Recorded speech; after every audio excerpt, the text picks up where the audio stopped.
ସମସ୍ତଙ୍କୁ ମୋର ପ୍ରଣାମ। ମୋର କବିତାର ଶୀର୍ଷକ ନଶ୍ୱର ଆତ୍ମୀୟତା। ପଛକୁ ଚାହିଁ ବେଳେବେଳେ କାଳର ଅନ୍ତରାଳରେ ଆଙ୍କେ କିଛି କାନଭାସେ। ପଛକୁ ଚାହିଁ ବେଳେବେଳେ କାଳର ଅନ୍ତରାଳରେ ଆଙ୍କେ କିଛି କାନଭାସେ। ଯେମିତି ମନେ ହୁଏ ସ୍ୱପ୍ନ ସବୁ ଅଧାଗଳା ରୂପ ନେଇ ଚାହିଁଥାନ୍ତି ମୋ ଆଡ଼କୁ।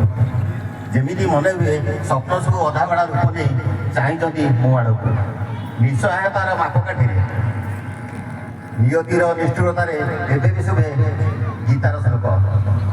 ନିୟତିର ନିଷ୍ଠୁରତାରେ ଏବେ ବି ଶୁଭେ ଗୀତାର ଶ୍ଲୋକ। ହୃଦୟଟା ଅବୁଝା ହୋଇ ସେମିତି କରେ କ୍ରନ୍ଦନ। ହୃଦୟଟା ଅବୁଝା ହୋଇ ସେମିତି କରେ କ୍ରନ୍ଦନ। ଜୀବନର ସଂସ୍କାର ଅଭୁଲା ସ୍ମୃତିକୁ ଧରି ପୁଣି ଫେରେଇ ନିଏ ଆଗକୁ। ଫଟୋରେ ଦିଶିଯାଏ ଲମ୍ବିଥିବା ମାଳଟା। ଜୀବନର ସଂସ୍କାର ଅଭୁଲା ସ୍ମୃତିକୁ ଧରି ପୁଣି ଫେରେଇ ନିଏ ଆଗକୁ। ଫଟୋରେ ଦିଶିଯାଏ ଲମ୍ବିଥିବା ମାଳଟା। ଦିଶିଯାଏ ଲମ୍ବା ରାସ୍ତା ଦୋ ଛକିର। ଦିଶିଯାଏ ଲମ୍ବା ରାସ୍ତା ଦୋ ଛକିର। ପଥ ଉଡ଼େ ପୁଣି ମନଟା ଦୋ ଛକିରେ। ପଥ ଉଡ଼େ ପୁଣି ମନଟା ଦୋ ଛକିରେ। ସବୁ ଆତ୍ମୀୟତାକୁ ବଳି ପକାଇ ସମୟଟା ପୁଣି ମୌନ ରହେ।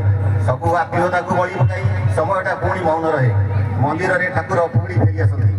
ମନ୍ଦିରରେ ଠାକୁର ପୁଣି ଫେରି ଆସନ୍ତି। ସବୁ ପ୍ରତିଶ୍ରୁତିକୁ ଅଣଦେଖା କରି ହୃଦୟରେ ସେମିତି ଅନୁଭବ କରେ ଆକାଶର ଶୂନ୍ୟତାକୁ। ସବୁ ପ୍ରତିଶ୍ରୁତିକୁ ଅଣଦେଖା କରି ହୃଦୟରେ ସେମିତି ଅନୁଭବ କରେ ଆକାଶର ଶୂନ୍ୟତାକୁ। ଧନ୍ୟବାଦ।